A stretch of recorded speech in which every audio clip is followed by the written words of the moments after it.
नमस्कार। सुलगता सवाल में आपका स्वागत है। मैं हूं आपके साथ अंशिका। आज सवाल सीमा हैदर के खौफनाक इरादों पर सुलगाएंगे। एटीएस की पूछताछ में सीमा कैसे पकड़ी गई वो बताएंगे। प्यार में पाकिस्तान की सीमा लांघ कर भारत आई ये पाकिस्तानी भाभी पूरी तरह से एटीएस के शिकंजे में फंसती चली जा रही है। एटीएस की पूछताछ लगातार जारी है और एजेंसी ये पता लगाने की कोशिशों में जुटी है कि सीमा हैदर का कोई आईएसआई लिंक तो नहीं है। हालांकि सीमा लगातार खुद के जासूस होने के दावों को खारिज कर रही है, लेकिन अब सीमा की चालाकी का घड़ा भर चुका है। एजेंसी को सीमा के फोन से जो डिलीटेड चैट हाथ लगी है, उसमें हैरान कर देने वाला सबूत मिला है। पता चला है कि सीमा भारतीय सैनिकों को भी फंसाना चाहती थी, जिसके लिए उसने कई सैनिकों को रिक्वेस्ट भेजी थी। ऐसे में सीमा को लेकर मिले इन अहम सबूतों के बाद तमाम सवाल सुलग रहे हैं।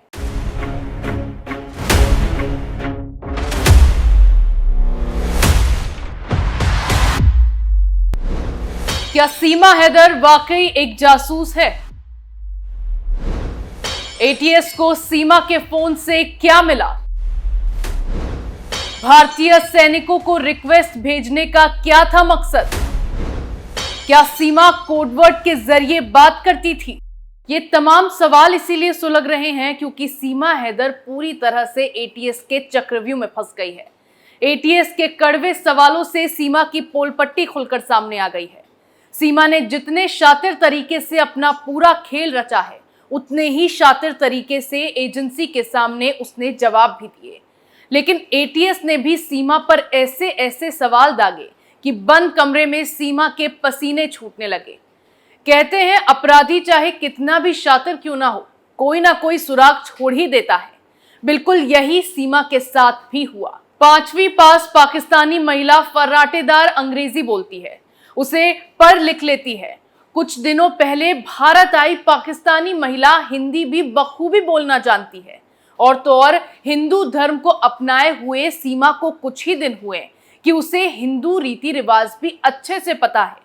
अधिकारियों ने इसे लेकर भी सीमा से सवाल किया है कि मुस्लिम होने के बाद भी सीमा को हिंदी की और हिंदू रीति रिवाजों की इतनी अच्छी समझ कैसे है, वो इतनी अच्छी हिंदी कैसे बोल लेती है। हैरत की बात यह भी है कि सीमा इस्लाम का कोई कलमा नहीं जानती, लेकिन मंत्रोच्चारण उसे अच्छे से पता है। जिस तरह से मीडिया के सामने पूरे कॉन्फिडेंस के साथ सीमा बात करती है, एटीएस की पूछताछ में सीमा ने जैसे सवालों के रटे रटाए जवाब बिना किसी झिझक के दिए, उससे शक और भी गहरा होता जा रहा है कि सीमा कोई आम महिला नहीं है, बल्कि पूरी ट्रेनिंग के साथ भारत आई है। लेकिन सीमा अब अपनी ही चालाकी में फंस गई है, क्योंकि उसे अपनी बातों में सचिन को फंसाने की भले ही ट्रेनिंग मिली थी, लेकिन जांच अधिकारियों को वो अपने जाल में नहीं फंसा पाई। अपने तेज दिमाग से सीमा ने अपने खिलाफ सभी सबूतों को मिटा दिया, लेकिन अब एजेंसी के हाथ सीमा को लेकर ऐसे ऐसे सबूत लग गए हैं जिसका जवाब देने में खुद सीमा भी कांप गई। एक एक कर सीमा के मिटाए सभी सबूतों को रिकवर किया जा रहा है। जो फोन सीमा के पास से बरामद हुए हैं, उसमें डेटा भी नष्ट होने के सबूत मिले हैं। इसके बाद उसे रिट्रीव करने की कोशिशें की जा रही है। अब तक जितना भी डेटा रिकवर किया गया है, उसके बाद पता चला है कि अपनी चैट में सीमा ने बेहद सीधे और साफ भाषा का इस्तेमाल किया है। खास बात है कि चैट में एकदम साफ हिंदी और कुछ शब्द इंग्लिश में इस्तेमाल किए गए हैं, जबकि पूछताछ में सीमा ने बताया कि उसने हिंदी और इंग्लिश जेल में बोलना सीखा है। इस बात के खुलासे के बाद एटीएस ने सीमा से सवाल पूछा है कि क्या उसे किसी ने मोबाइल फोन पर मैसेजिंग और इंटरनेट से चैटिंग में सावधानी बरतने के लिए कहा है। यहां सवाल उठना लाजमी है कि अगर सीमा हैदर किसी मकसद से भारत नहीं आई, सिर्फ सचिन के प्यार में सीमा ने सारी हदें पार की हैं, तो फिर उसने झूठ क्यों बोला कि उसने हिंदी और इंग्लिश जेल में सीखी थी। अब इतना बड़ा खुलासा होने के बाद पूछताछ में यूपी एटीएस ने यह भी पूछा, क्या कभी सीमा ने फूफी और फल के कोडवर्ड का भी प्रयोग किया था। दरअसल पाकिस्तान की खुफिया एजेंसी आईएसआई में फूफी उस शख्स को कहा जाता है जो दूसरे देश से जुड़ी जानकारियां आईएसआई तक भेजने का काम करता है। वहीं फल का नाम रुपयों के लिए इस्तेमाल किया जाता है। सीमा धीरे धीरे अपने ही बिछाए जाल में फंसती चली जा रही है, क्योंकि अब जो डेटा रिकवर किया गया है उसे अधिकारी खंगालेंगे। सीमा ने अगर इस तरह के कोडवर्ड का इस्तेमाल कहीं भी किया है तो उसे भी डिकोड किया जाएगा। इसके साथ ही सीमा के मोबाइल फोन का बिल भी हाथ लगा है, जो 8 मई का है, और सीमा का पासपोर्ट भी इसी दिन बनवाया गया है, जिसके बाद 10 मई को सीमा ने पाकिस्तान छोड़ दिया था। पूछताछ में यह भी पता चला है कि सचिन के अलावा भी सीमा कई लड़कों के संपर्क में थी, यानी सिर्फ सचिन ही नहीं था जिसे सीमा जानती थी, कई और युवक थे जिनके संपर्क में सीमा थी, और ये सब दिल्ली एनसीआर के ही रहने वाले हैं। गौर करने वाली बात है कि सीमा हैदर के नोएडा स्थित रबुपुरा गांव तक पहुंचने में किन किन लोगों ने मदद की, इसे लेकर वो सही से जवाब नहीं दे पाई है। यूपी एटीएस को पूछताछ में एक और महत्वपूर्ण जानकारी हासिल हुई है। सीमा ने कुछ सैन्य अधिकारियों को भी फ्रेंड रिक्वेस्ट भेजी थी, लेकिन क्यों रिक्वेस्ट भेजी इसका उसने सीधा जवाब नहीं दिया। इसका भी जवाब उसने गोलमोल ही दिया है। सीमा के मुताबिक ये रिक्वेस्ट रैंडमली भेजी गई थी। उसको नहीं पता था कि वो इंडियन आर्मी से है, लेकिन शक यहां भी गहरा होता है कि अगर रैंडम रिक्वेस्ट ही भेजी गई थी तो उसमें इंडियन आर्मी के ही लोग कैसे थे? क्या सीमा का भारतीय सैनिकों को फंसाने का कोई मकसद था? क्या ऐसा सीमा ने किसी के इशारे पर किया था?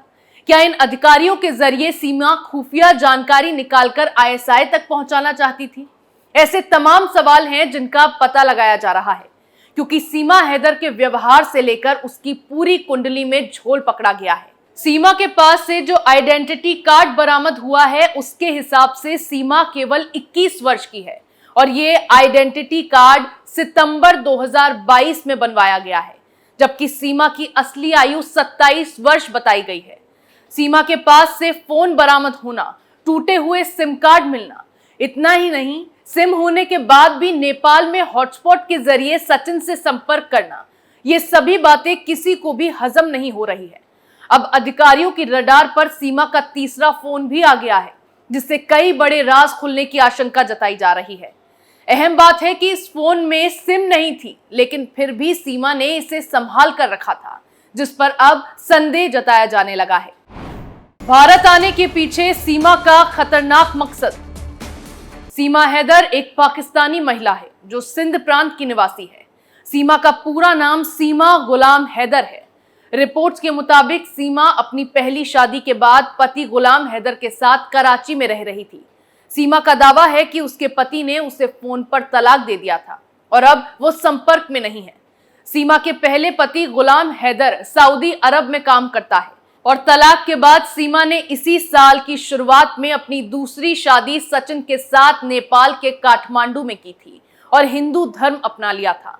सीमा भारत अकेली नहीं, अपने चारों बच्चों को भी साथ लेकर आई है। सीमा पर जिस तरह से शक गहरा होता चला जा रहा है, उसके बाद अब उसके अतीत से लेकर वर्तमान तक की कुंडली खंगाली जा रही है। शक ये भी जताया जा रहा है कि बच्चों को साथ लेकर आना भी सीमा के प्लान का ही हिस्सा हो सकता है। खुफिया एजेंसियों को पूरा शक है कि सीमा भारत में सचिन के जरिए दाखिल होने की प्लानिंग करके आई थी और भारत आने के पीछे उसका कोई बड़ा मकसद है। सीमा पर आईबी का एक और बड़ा खुलासा। इसी के बाद अब सीमा हैदर के मामले की जांच कर रही केंद्रीय जांच एजेंसियों को अहम जानकारी मिली है। किसी तीसरे शख्स की मदद से पूरी तैयारी के साथ सीमा को भारतीय बॉर्डर में दाखिल करवाया गया था। खुफिया एजेंसी को पता चला है कि सीमा ने बाकायदा पूरी तैयारी के साथ अपना ड्रेसअप इस तरीके से किया था कि वो ग्रामीण भारतीय महिला लगे। सीमा को इस तरीके से तैयार करने के लिए पेशेवर लोगों की मदद ली गई थी। सुरक्षा एजेंसियों की नजर से बचने के लिए उसने अपने बच्चों को भी इसी तरह से ड्रेसअप करवाया था।